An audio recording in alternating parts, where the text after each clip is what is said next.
Jai Bhim. There are 300 people in this hall, and the resounding of Jai Bhim is not equivalent to what the proportion of the people sitting there. Once again, Jai Bhim! Jai Bhim. Excellent. Good afternoon to all the dignitaries on the podium and all the dignitaries below the podium. I personally consider this moment to be a very fortunate, empowering, a visionary gathering of Dalits. I, being a Catholic nun, represent National Dalit Christian Watch. I'm aware there are some people perhaps who are not really in accordance with the Dalit Christians. I'm aware of it, but I'm not here particularly to speak upon that, but basically addressing the Dalit issue. There are 75% of Dalit Christians who suffer discrimination in our country, not just in a one specific manner. There are 54% Dalits malnourished. There are 37 Dalits who are below the poverty line. Every 18 minutes, there's a crime being committed against Dalits. Every hour, 2 Dalits are burnt alive in this country.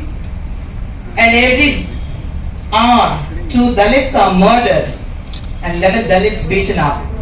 And every day, 3 Dalit women are being raped.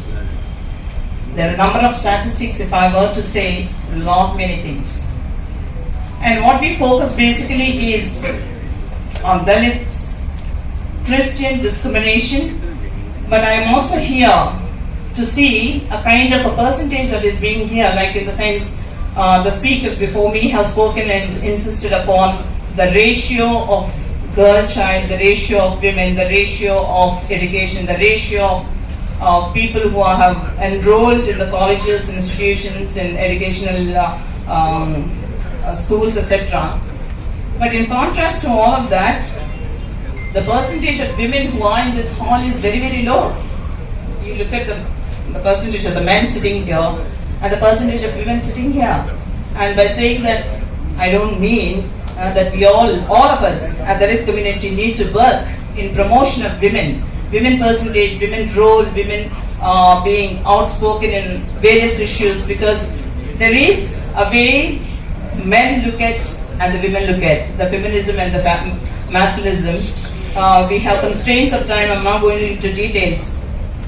But the untouchability that is being spoken a bit before still exists very, very large in our country and even in Telangana. Sorry to say that there are a lot of things even in Telangana state that need to be highly improved.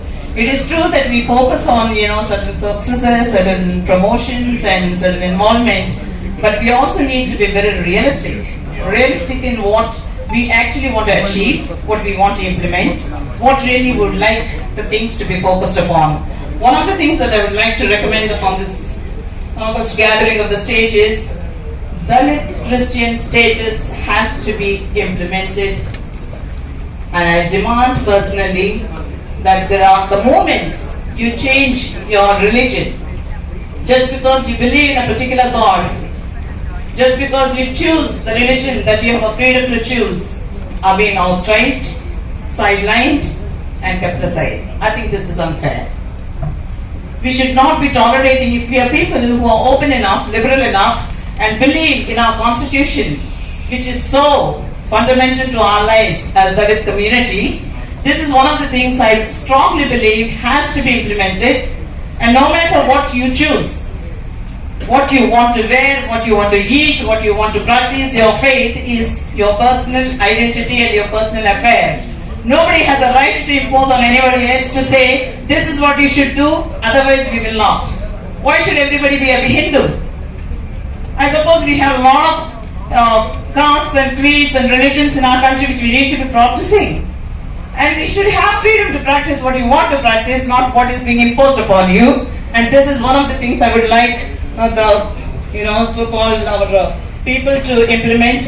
And this has been a fight for many, many years. We are talking about independence. What sort of freedom we have if we don't even have certain things being, And the second thing, we also need respect, the dignity, the worth of a human being, not as a Dalit, not as a Hindu, not as a Muslim or Christian, but the respect that we need to have today, the new education policy that is implemented in most of the Christian institutions and other things. You must be thinking I'm focusing on Christians, but even in private institutions, when we are talking about, all this 200 rupees paying and getting admissions and all, these are okay to speak on the podium like this. But I think when it comes to implementation, there are a lot more we really need to look into and see as to how we can.